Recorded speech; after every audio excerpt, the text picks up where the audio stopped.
नमस्कार व्यूअर्स। आज हम सुनेंगे हिंदी की प्रसिद्ध कहानी कानों में कंगना। राजा राधिका रमन प्रसाद सिंह द्वारा रचित यह एक अत्यंत मर्मस्पर्शी कहानी है।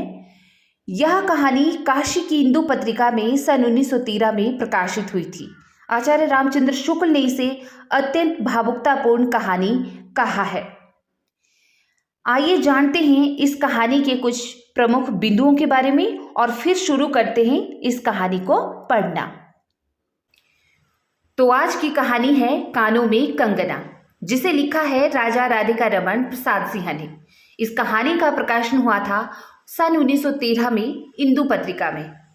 कानों में कंगना कहानी राजा राधिका रमन प्रसाद सिंह की पहली कहानी है। इस कहानी के मुख्य पात्र हैं नरेंद्र, जो कि इस कहानी के नायक हैं तथा किरण के पति हैं। किरण इस कहानी की नायिका और योगेश्वर की पुत्री, और योगेश्वर यानी कि किरण के पिता हैं तथा नरेंद्र के गुरु हैं। और एक अन्य पात्र है किन्नरी वैश्य का, जिसके प्रति नरेंद्र आसक्त हो जाता है। अब जानते हैं इस कहानी के प्रमुख बिंदुओं के बारे में। इस कहानी के माध्यम से हमें वासना और प्रेम के भेद को स्पष्ट परिभाषित करना आता है। स्त्री की मनोवैज्ञानिक और सामाजिक स्थिति का चित्रण पता चलता है। पुरुष की विलासी प्रवृत्ति का भी पता चलता है। प्रकृति और नारी सौंदर्य का भावोच्छ्वसित वर्णन इस कहानी में हमें देखने को मिलता है। व्यक्ति विवेक की जागृति का चित्रण देखने को मिलता है और सामंती परिवेश की तत्कालीन स्थिति का चित्रण तथा पत्नी और प्रेमिका के प्रेम की टकराहट का चित्रण देखने को मिलता है। प्रकृति के माध्यम से प्रेम की किस तरह से अभिव्यक्ति हुई है, इस कहानी को पढ़ने पर हमें पता चलता है। व्यक्ति की मृत्यु के उपरांत व्यक्ति किस तरह से आत्मग्लानि, कुंठा और पछतावे का शिकार हो जाता है। यानी कि यदि जिस चीज़ को आप खो देते हो उसके बाद अगर आप पछतावा करते हो, आत्मग्लानि से भरते हो, तो उस चीज़ का कोई महत्व नहीं रह जाता। इस कहानी में यह हमें अर्थ सहित व्यंजित होता है। इस कहानी के कुछ महत्वपूर्ण एमसीक्यूज भी रहते हैं, जिन्हें हम कहानी पढ़ने के बाद डिस्कस करेंगे। ठीक है, तो पहले कहानी पढ़ लेते हैं, फिर देखते हैं कि छोटे छोटे प्रश्नों के माध्यम से हमें यह तथ्य क्लियर हो जाएंगे। कहानी का कथनक कुछ इस प्रकार है। किरण, तुम्हारे कानों में क्या है? उसके कानों से चंचल लट को हटाकर कहा, कंगना। अरे, कानों में कंगना? सचमुच 2 कंगन कानों को घेर कर बैठे थे। हाँ, तब कहाँ पहनूं? किरण अभी भोरी थी। दुनिया में जिसे भोरी कहते हैं वैसे भोरी नहीं, उसे वन के फूलों का भोलापन समझो। नवीन चमन के फूलों की भंगी नहीं, विविध खाद या रस से जिनकी जीविका है, निरंतर काट छांट से जिनका सौंदर्य है, जो 2 घड़ी चंचल चिकने बाल की भूषा है, 2 घड़ी तुम्हारे फूलदान की शोभा। वन के फूल ऐसे नहीं, प्रकृति के हाथों से लगे हैं, मेघों की धारा से बढ़े हैं। चटुल दृष्टि इन्हें पाती नहीं, जगदायु इन्हें छूती नहीं। यह सरल सुंदर सौरभमय जीवन है। जब जीवित रहे तब चारों तरफ अपने प्राण धन से हरे भरे रहे। जब समय आया तब अपनी माँ की गोद में झड़ पड़े। आकाश स्वच्छ था, नील उदार सुंदर, पत्ते शांत थे। संध्या हो चली थी। सुनहरी किरणें सुदूर पर्वत की चूड़ा से देख रही थी। वह पतली किरण अपनी मृत्यु सैया से इस शून्य निविड़ कानन में क्या ढूंढ रही थी, कौन कहे। किसे एकटक देखती थी, कौन जाने। अपनी लीला भूमि को स्नेह करना चाहती थी या हमारे बाद वहां क्या हो रहा है इसे जोहती थी। मैं क्या बता सकूं। जो हो, उसकी उस भंगी में आकांक्षा अवश्य थी। मैं तो खड़ाखड़ उन बड़ी आंखों की किरण लूटता था। आकाश में तारों को देखा या उन जगमग आंखों को देखा, बात एक ही थी। हम दूर से तारों के सुंदर शून्य झिकमिक को बार बार देखते हैं, लेकिन वह सस्पेंद निश्चेष्ट ज्योति सचमुच भावहीन है या आप ही आप अपनी अंतर लहरी से मस्त है, इसे जानना आसान नहीं। हमारी ऐसी आंखें कहाँ कि उनके सहारे उस निगूढ़ अंतर में डूबकर था ले। मैं रसाल की डोली थामकर पास ही खड़ा था। वह बालों को हटाकर कंगन दिखाने की भंगी प्राणों में रह रहकर उड़ती थी। जब माखन चुराने वालों ने गोपियों के सर से मटके को तोड़कर उनके भीतर किले को तोड़ डाला, या नूरजहां ने अंचल से कबूतर को उड़ाकर शाहजहां के कठोर हृदय की धज्जियां उड़ा दी, फिर नदी के किनारे बसंत वल्लभ रसाल पल्लवों की छाया में बैठी किसी अपरूप बालिका की यह सरल स्निग्ध भंगिमा एक मानव अंतर पर क्यों न दौड़े।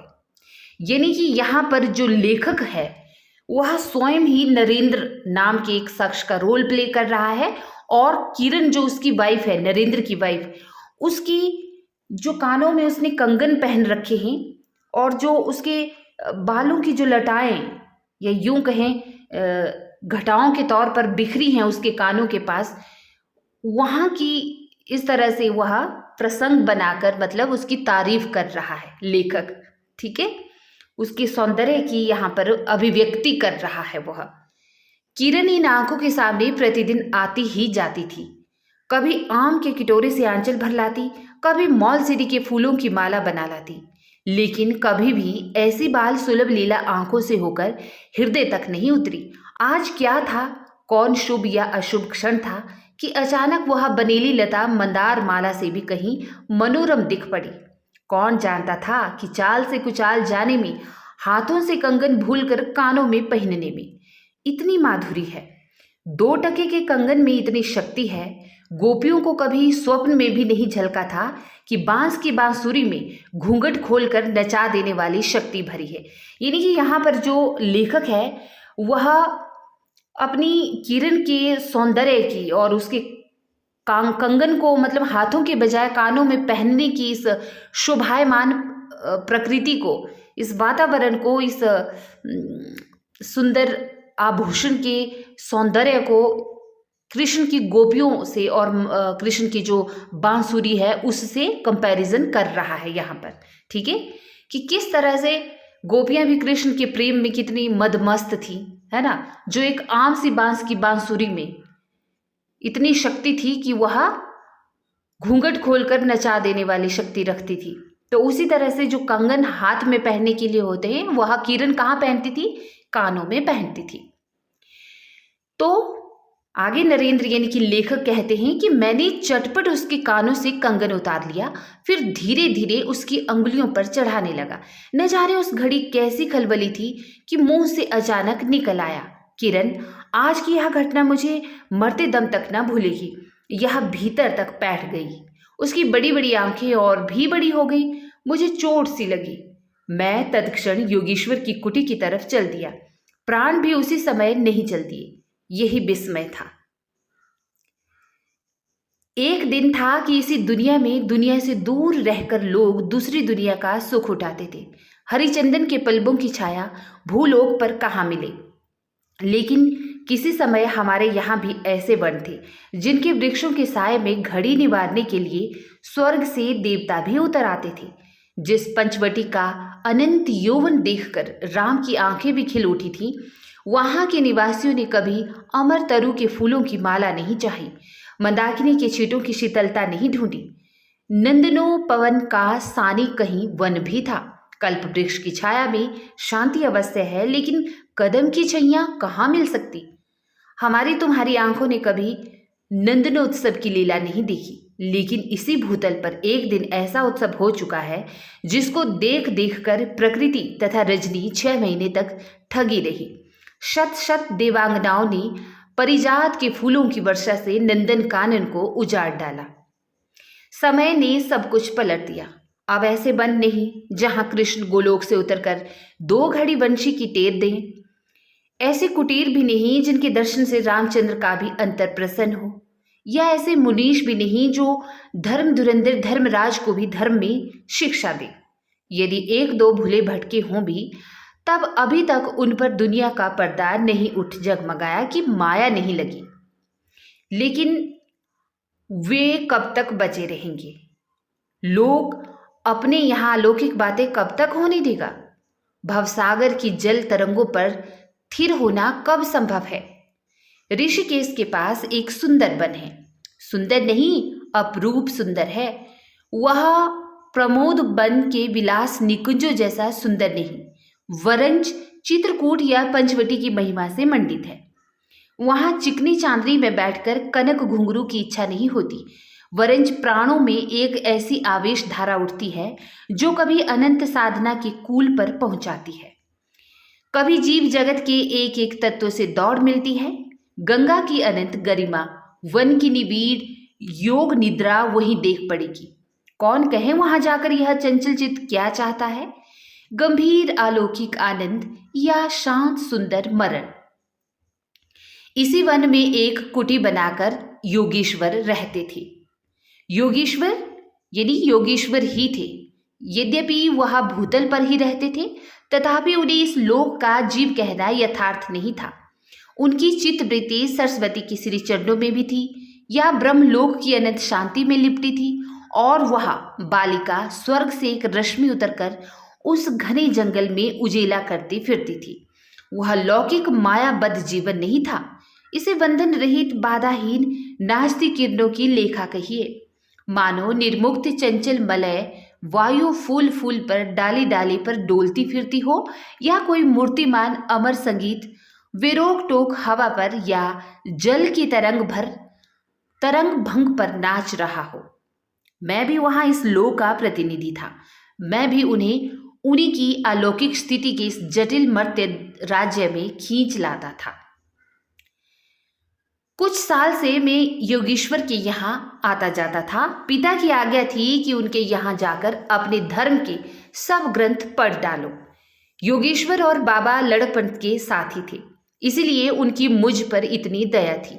किरण उनकी लड़की थी। उस कुटीर में एक वही दीपक थी जिस दिन की घटना में लिख आया हूं।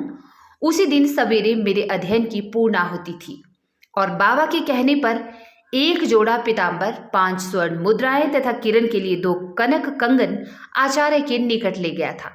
योगेश्वर ने सब लौटा दिए, केवल कंगन को किरण उठा ले गई। अब यहाँ देखिए, यहाँ से मेन कहानी शुरू होती है कि जो लेखक है, जो स्वयं इस कहानी को लिख रहे हैं, उनका नाम है नरेंद्र। वे अपने बाबा के कहने पर, यानी कि अपने पिताजी के कहने पर योगीश्वर के यहाँ गए थे धर्म ग्रंथ पढ़ने। ठीक है, योगीश्वर और उनके बाबा यानी कि नरेंद्र, लेखक के जो बाबा हैं, वे बचपन के साथी थे। ठीक है, तो वहां पर वे योगीश्वर के यहाँ जाते हैं कि सभी धार्मिक ग्रंथों का अध्ययन करने के लिए। तो यहीं पर योगीश्वर की एक लड़की थी जिसका नाम था किरण। ठीक, तो जब अपनी वहाँ का धार्मिक ग्रंथों का अध्ययन पूरा कर लेता है नरेंद्र, तो एक पूर्णाहुति के तौर पर वह 1 जोड़ा पीतांबर, 5 स्वर्ण मुद्राएं तथा किरण के लिए 2 कंगन देता है, यानी कि अपने आचार्य, अपने गुरु योगीश्वर के निकट रखता है। तो योगीश्वर क्या करता है, सब कुछ वापस लौटा देता है नरेंद्र को, लेकिन 2 कंगन जो वहां पर रखे हुए थे जिन्हें किरण उठा के ले जाती है। ठीक है, वह क्या समझकर चुप रह गए। समय का अद्भुत चक्र है। जिस दिन मैंने धर्म ग्रंथ से मुंह मोड़ा, उसी दिन कामदेव ने वहां जाकर उनकी किताब का पहला सफा उल्टा। दूसरे दिन मैं योगीश्वर से मिलने गया। वह किरण को पास बिठाकर न जाने क्या पढ़ा रहे थे। उनकी आंखें गंभीर थी। मुझको देखते ही वह उठ पड़े और मेरे कंधों पर हाथ रखकर गदगद स्वर से बोले, नरेंद्र, अब मैं चला, किरण तुम्हारे हवाले है। यह कहकर किसी की सुकोमल उंगलियां मेरे हाथों में रख दी। लोचन के कोने पर 2 बूंदें निकलकर झांक पड़ी। मैं सहम उठा। क्या उन पर सब बातें विदित थीं? क्या उनकी तीव्र दृष्टि मेरी अंतर लहरी तक डूब चुकी थी? वह ठहरे नहीं, चल दिए। मैं कांपता रह गया, किरण देखती रह गई। तो ठीक है, तो इस तरह से योगेश्वर किरण को नरेंद्र के हवाले चलकर करके वहां से चल देते हैं। सन्नाटा सा छा गया। वन वायु भी चुप हो चली। हम दोनों भी चुप चल पड़े। किरण मेरे कंधे पर थी। हठात अंतर से कोई अकड़ कर कह उठा, हाय नरेंद्र, यह क्या? तुम इस वनफूल को किस चमन में ले चले? इस बंधन विहीन स्वर्गीय जीवन को किस लोकजाल में बांधने चले? कंकड़ी जल में जाकर कोई स्थायी विवर नहीं फोड़ सकती। क्षण भर जल का समतल भले ही उलट पुलट हो, लेकिन इधर उधर से जल तरंग दौड़कर उस छिद्र का नाम निशान भी नहीं रहने देती। जगत की भी यही चाल है। यदि स्वर्ग से देवेंद्र भी आकर इस लोक चलाचल में खड़े हों, फिर संसार देखते ही देखते उन्हें अपना बना लेगा। इस काली कोठरी में आकर इसकी कालिमा से बचे रहें, ऐसी शक्ति अब आकाश कुसुम ही समझो। 2 दिन में राम हाय जानकी कहकर वन वन डोलते फिरे। 2 क्षण में यही विश्वामित्र को भी स्वर्ग से घसीट लाया था। किरण की भी यही अवस्था हुई। कहाँ प्रकृति की निर्मुक्त गोद, कहाँ जगत का जटिल बंधन पाश, कहाँ से कहाँ आ पड़ी। वह अलौकिक भोलापन, वह निसर्ग उच्छ्वास हाथों हाथ लुट गए। उस वनफूल की विमल कांति लौकिक चमन की मायावी मनोहारिता में परिणत हुई। जब आंखें उठाकर आकाश से नीरव बातचीत करने का अवसर कहाँ से मिले? मलय वायु से मिलकर मलयाचल के फूलों की पूछताछ क्यों कर हो? जब किशोरी नए सांचे में ढलकर उतरी तो उसे पहचानना भी कठिन था। वह अब लाल चोली, हरी साड़ी पहनकर सर पर सिंदूर रेखा सजती और हाथों के कंगन, कानों की बाली, गले की कंठी तथा कमर की करधनी दिन दिन उसके चित्त को नचाए मारती थी। जब कभी वह सज धज कर चांदनी में कोठे पर उठती और बसंत वायु उसके आंचल से मोतिया की लपट लाकर मेरे बरामदे में भर देता, फिर किसी मतवाली माधुरी या तीव्र मदिरा के नशे में मेरा मस्तिष्क घूम जाता और मैं चटपट अपना प्रेम चित्कार फूलदार रंगीन चिट्ठी में भरकर जूही के हाथ ऊपर भिजवाता या बाजार से दौड़कर कटकी गहने व बिलायती चूड़ी खरीद लाता। लेकिन जो हो, अब भी कभी कभी उसकी प्रफुल्ल बदन पर उस आलोक की छटा पूर्व जन्म की सुख स्मृतिवत चली आती थी और आंखें उसी जीवंत सुंदर झिकमिक का नाच दिखाती थी। जब अंतर प्रसन्न था, फिर बाहरी चेष्टा पर प्रतिबिंब क्यों न पड़े। यूं ही 1-2 साल मुरादाबाद में कट गए। एक दिन मोहन के यहाँ नाच देखने गया। वहीं किन्नरी से आंखें मिली क्या, लीन हो गई। नवीन यौवन, कोकिल कंठा, चतुर चंचल चेष्टा तथा मायावी चमक। अब चित्त को चलाने के लिए और क्या चाहिए। किन्नरी सचमुच किन्नरी ही थी, नाचने वाली नहीं, नचाने वाली थी। पहली बार देखकर उसे उस लोक की सुंदरी समझना दुस्तर था। एक लपट लौ जगती, किसी नशा से चढ़ जाती। यारों ने मुझे और भी चढ़ा दिया। आंखें मिलती मिलती मिल गई और हृदय को भी साथ साथ घसीट ले गई। इस कहानी को पढ़ने के साथ साथ आप यह अच्छे से समझ पा रहे होंगे कि इस कहानी का जो लेखक है वही इस कहानी का मुख्य नायक भी है, यानी कि नरेंद्र, जो किस तरह से अपनी हुई आप बीती को यहाँ पर सुना रहा है कि जिस गुरु योगेश्वर के पास वह धार्मिक शिक्षा दीक्षा लेने जाता है तो किस तरह वह योगेश्वर एक दिन सब कुछ छोड़कर, यानी कि अपनी बेटी किरण का हाथ नरेंद्र के हाथ में सौंप कर चला जाता है और फिर वह कोमल सी लड़की किरण, सुंदर सी लड़की, किस तरह एक पत्नी के तौर पर नरेंद्र के साथ रहती है, जो हाथों के कंगन को कानों में पहनती है, सर पे अपने माथे पे सिंदूर सजाती है। ठीक है, तो उस तरह से उसका जीवन, यानी कि लेखक का जीवन उस किरण के साथ बीतता है। ठीक, वह निस्वार्थ प्रेम एक दूसरे के प्रति, इस तरह वो काफ़ी समय एक दूसरे के साथ बिताते हैं। लेकिन एक दिन जब वह अपने दोस्तों के साथ कहीं वैश्य के यहाँ, यानी किन्नरी के यहाँ नाच नृत्य देखने जाते हैं, तो फिर क्या कहते हैं लेखक कि उस किन्नरी से आंखें चार हो जाती हैं। ठीक है, और इस तरह से आंखें मिलते मिलते उसके हृदय को भी उस मोहपाश में बांध लेती है, किन्नरी के मोहपाश में। और आगे लेखक लिखता है कि फिर क्या था। इतने दिनों की धर्म दीक्षा, 100 वत्सर की पूज्य लक्ष्मी, बाप दादों की कुल प्रतिष्ठा, पत्नी से पवित्र प्रेम एक एक करके उस प्रतीप्त वासना कुंड में भस्म होने लगे। अग्नि और भी बढ़ती गई। किन्नरी की चिकनी दृष्टि, चिकनी बातें घी बरसाती रही। घर बार सब जल उठा। मैं भी निरंतर जलने लगा, लेकिन ज्यों ज्यों जलता गया, जलने की इच्छा और जलाती रही। 5 महीने कट गए, नशा उतरा नहीं। बनारसी साड़ी, पारसी जैकेट, मोती का हार, कटकी कर्णफूल, सब कुछ लाकर उस मायाकारी के अलक्त रंजित चरणों पर रख दिए। यानी कि नरेंद्र ने, जब नरेंद्र उस नर्तकी किन्नरी के प्रेम में पड़ता है तो इस तरह से उसी प्रेम के मोहपाश में 5 महीने बीत जाते हैं, फिर भी उसका नशा उतरता नहीं। वह उस किन्नरी को बनारसी साड़ी, पारसी जैकेट, मोती का हार, कटकी, कर्णफूल, यह सब लाकर देता है। यहाँ पर लेखक ने स्वयं उस किन्नरी को, उस वैश्य के प्रेम को माया जाल कहा है। लिखा है ना कि मायाकारी के अलग रंजित चरणों पर रखे। किरण हेमंत की मालती बनी थी, जिस पर एक फूल नहीं, एक पल्लव नहीं, घर की बधू क्या करती। जो अनंत सूत्र से बंधा था, जो अनंत जीवन का संगी था, वही हाथों हाथ पराये के हाथ बिक गया। फिर ये तो 2 दिन की चकमकी खिलौने थे, इन्हें शरीर बदलते क्या देर लगे। दिन भर बहानों की माला गूंथ गूंथ किरण के गले में, और शाम को मोती की माला उस नाचने वाले के गले में सशंक निर्लज डाल देना, यही मेरा जीवन निर्वाह था। एक दिन सारी बातें खुल गई। किरण पछाड़ खाकर भूमि पर जा पड़ी। उसकी आंखों में आंसू न थे और मेरी आंखों में दया न थी। यानी कि लेखक, जो इस कहानी के लेखक है, वह स्वयं लिख रहे हैं कि दिन को मैं किरण से झूठ बोलता था और रात को उस किन्नरी के यहाँ चला जाता था। तो इस तरह से दिन बिताता गया। लेकिन एक दिन क्या होता है, सारी बातें खुल जाती हैं, किरण को सब असलियत पता चल जाती है। ठीक है, लेकिन जब असलियत पता चलती है तो कहता है कि किरण की आंखों में आंसू न थे और मेरी आंखों में दया न थी। बरसात की रात थी, रिमझिम बूंदों की झड़ी थी, चांदनी मेघों से आंख मुदोवल खेल रही थी। बिजली काले कपाट से बार बार झांकती थी, किसे चंचला देखती थी तथा बादल किस मरोड़ से रह रहकर चिल्लाते थे। इन्हें सोचने का अवसर मुझे नहीं था। मैं तो किन्नरी के दरवाजे से हताश लौटा था। आंखों के ऊपर न चांदनी थी न बदली थी।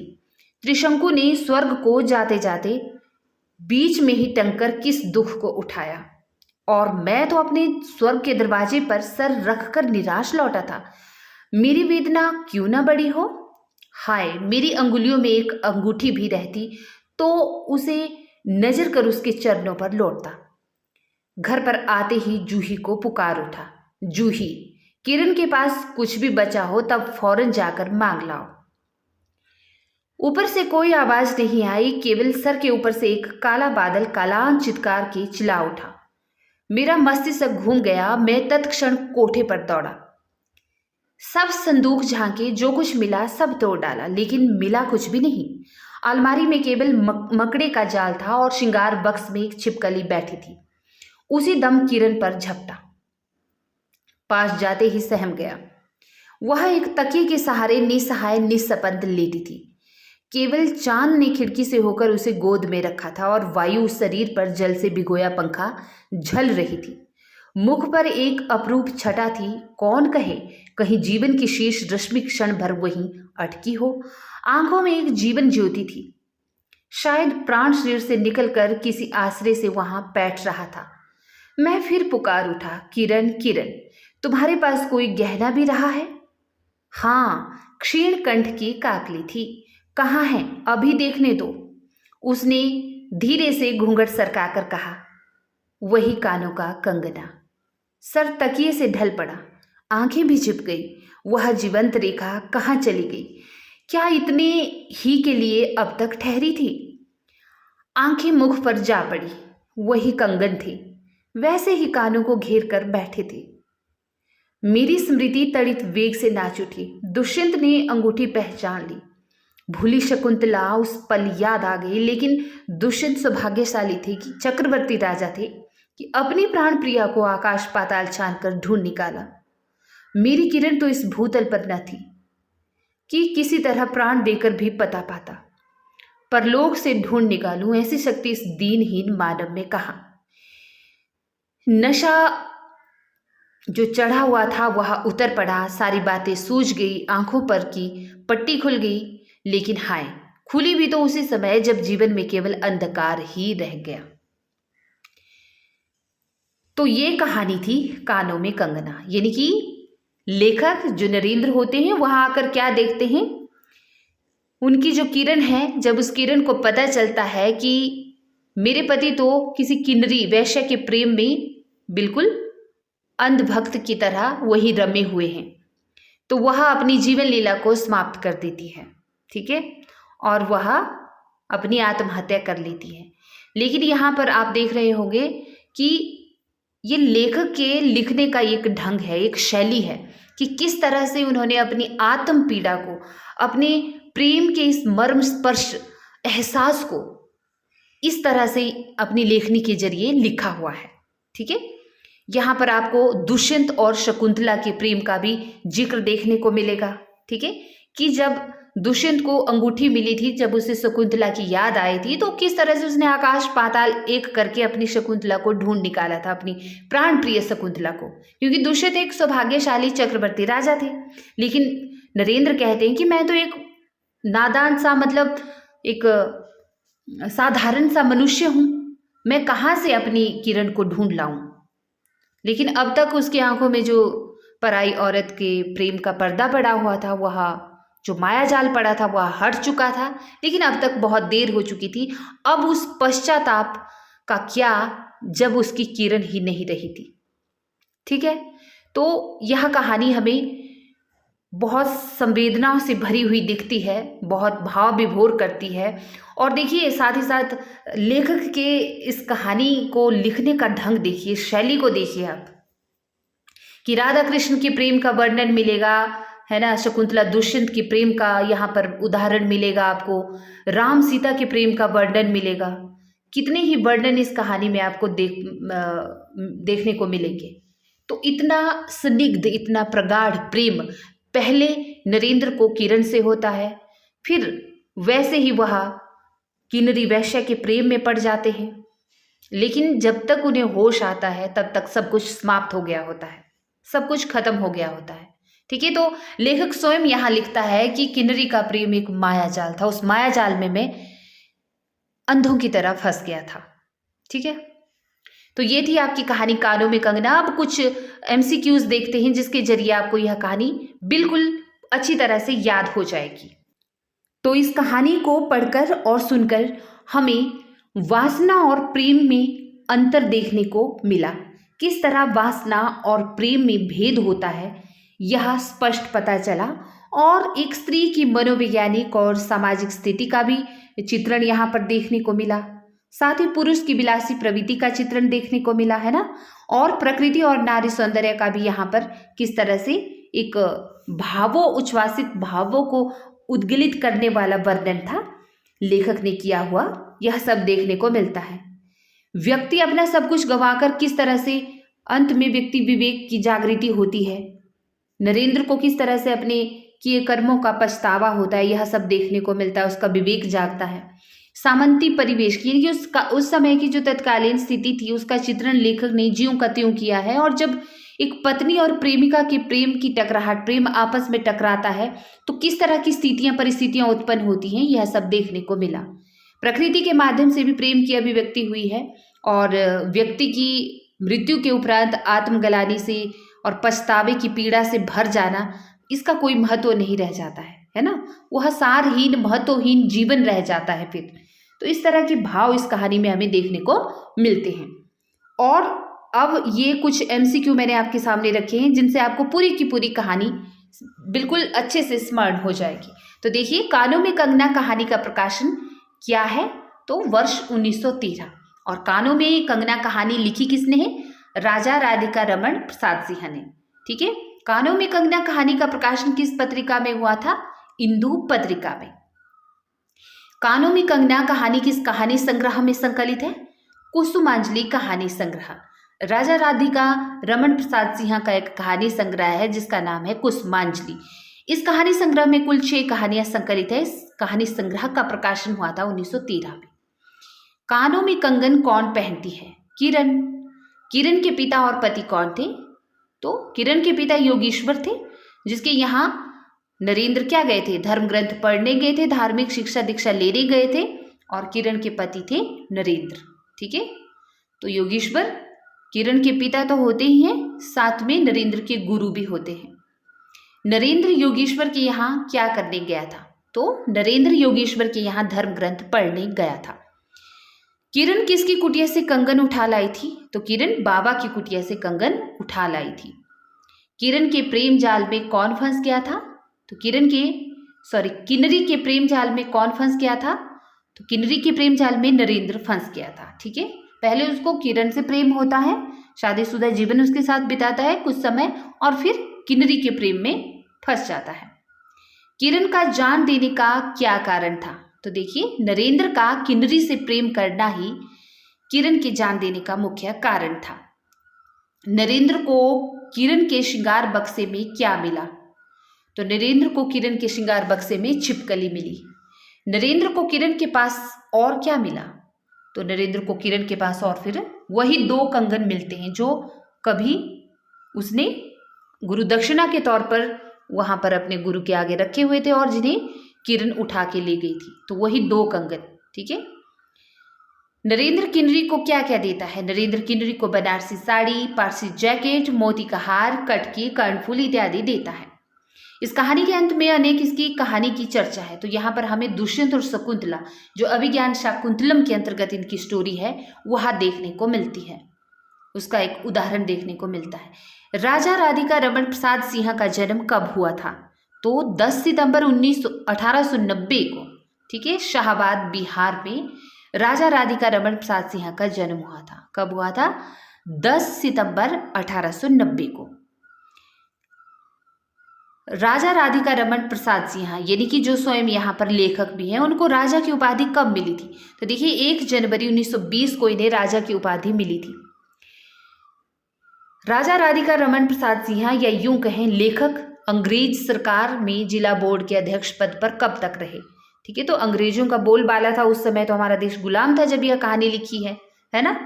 तो 1922 से लेकर 1928 ईस्वी तक राजा राधिका रमन प्रसाद सिंह अंग्रेज सरकार में डिस्ट्रिक्ट बोर्ड के चेयरमैन के पद पर होते हैं, आसीन रहे। राजा किस यूनिवर्सिटी में सीनेट के सदस्य रहे? तो जो लेखक हैं राजा राधिका रमन प्रसाद सिंह, ये बिहार यूनिवर्सिटी में भी सीनेट के सदस्य रहे हैं। नई धारा के संस्थापक और संचालक कौन थे?